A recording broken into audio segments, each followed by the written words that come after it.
What's going on, everybody? It's your boy BJ, the DJ. You are now tuned into the B side. That's right, this is the B side. And this is coming from episode 10, where we talked about hooks. But specifically, I had a person on this list that I kind of want to dive a little deeper in and talk about something that's going on currently with this person, and that's Drake. I had mentioned Drake's ability to switch between rap and singing and how he has provided his hooks for a lot of artists.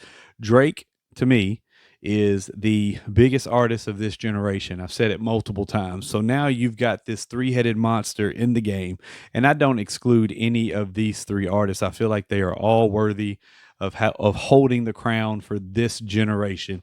And that's Kendrick Lamar, that's J. Cole, and that's Drake. Now, we've gotten some big records from all three of these guys, and I feel like with what's being thrown out there right now, shots were fired. You know, subliminals have been going on for years, and that's all in the fun, right?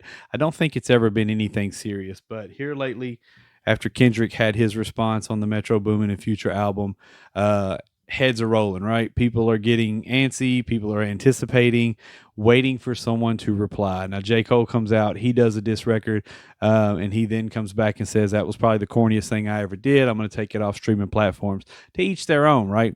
It takes me back to the time where we had Jay and Nas dissing on records for years, right? And then finally it comes to a head.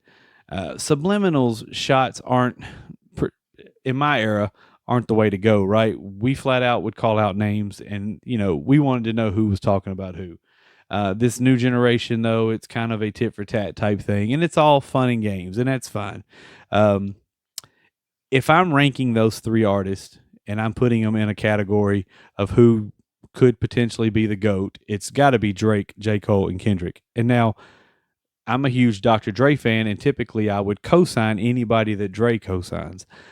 But if I'm looking at the catalog and I'm looking at the songs, I know there was a year where Kendrick absolutely killed it, swept the Grammys, sold multiple platinum records. But longevity, overall picture of things, I don't feel like the catalog holds up to Cole or Drake. Now, I like Cole. Cole's great at telling stories. You've seen the evolution of Cole from album one to now. The songs are a little bit more mature. The lyrics are a little bit harder. But I mean, he's got some good records, but I don't think either one of those guys are topping Drake in any kind of way.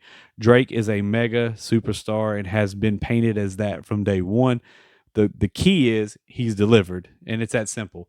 You can be put on that pedestal. You can be fed through the industry to us as consumers and as listeners, but you have to deliver. And Drake never fails to deliver. And I kind of feel like that's what sets him aside from the other two artists. Love all three, but if I'm looking at the overall picture, it's got to be Drake, J. Cole, Kendrick Lamar. That's what I got. This has been the B-side. I'm BJ the DJ.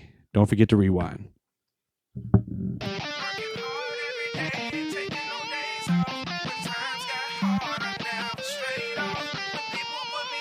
Shaking the hate off, only get paid.